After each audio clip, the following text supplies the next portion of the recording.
I chain smoke and I say fuck a lot. But I accept myself for the way I am. I accept you too. Viewer discretion advised. New York Post. Man dies of vitamin D toxicity. Experts warn the risk of overdose is real. March 1, 2024. Quote, experts are sounding the alarm after a man recently died from a vitamin D overdose. David Michener, 89, passed away in suburban London, England, after taking high levels of the supplement for 9 months prior to his death.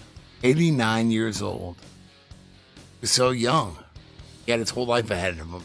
Members of the local medical community are now taking the opportunity to warn the public of the risks of taking the common supplement, the risk of which they say are not often well advertised. Quote, there were no warning on or in the packaging detailing the specific risks or side effects of taking vitamin D supplements. Coroner Jonathan Stevens wrote in his official report, in my opinion, there is a risk that future deaths will occur unless action is taken. The deceased is said to have shown the highest possible recorded levels of vitamin D in his body. Post-mortem tests showed his vitamin D levels to be 380, quote, the maximum level recordable by the laboratory. Harvard recommends adults maintain a level of 30 to, quote, guarantee sufficiency. Michener first presented at the hospital with hypercalcemia, or high amounts of calcium in his body. According to the Mayo Clinic, this is typically induced by high levels of vitamin D. Excess D wasn't the only cause of death listed. The coroner also blamed congestive heart failure, chronic kidney failure, hypercalcemia, and ischemic heart disease, when blood no longer flows efficiently to the organ. So he was 89 and had all this other shit wrong with him. That is quite a few comorbidities. However, due to the high concentrations of vitamin D found, the coroner warned that, quote, vitamin D supplements can have potentially very serious risks and side effects when taken in excess.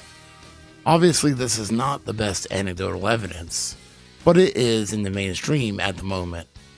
And it reminded me of a Twitter user, DPL, who I think pretty recently got kicked off of Twitter, but he started a new one. So right now, if you want to follow him, it's DPL004 for sharing things about vitamin D being rat poison. And if it's rat poison, it can poison other animals, including us. ECA Animal Hospitals. Vitamin D poisoning in dogs. What is vitamin D poisoning? Vitamin D is necessary for the body to absorb calcium, a mineral that is essential for healthy bones, muscle movement, nervous system function, and immune system function. Excessive amounts of vitamin D may result in poisoning. There are two forms of vitamin D.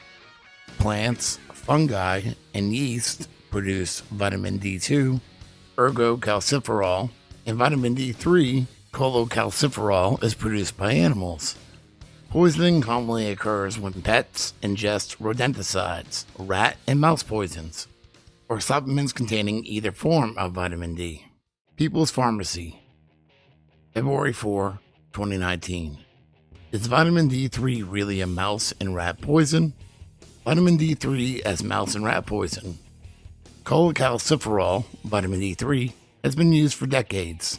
It is considered a safe dietary supplement for humans. At high doses, this hormone causes blood calcium to rise to toxic levels. This in turn leads to kidney damage, bleeding, and heart problems. This mouse and rat poison is also toxic to pets and must be kept well out of their reach. As with all poisons, the dose is critical. That is why the tolerable upper limit is set at 4,000 IUs for adult humans. Some people believe that if a little is good, then a lot is better. Anyone who uses a lot more than 4,000 IU daily should monitor blood levels of 25-hydroxyvitamin D regularly.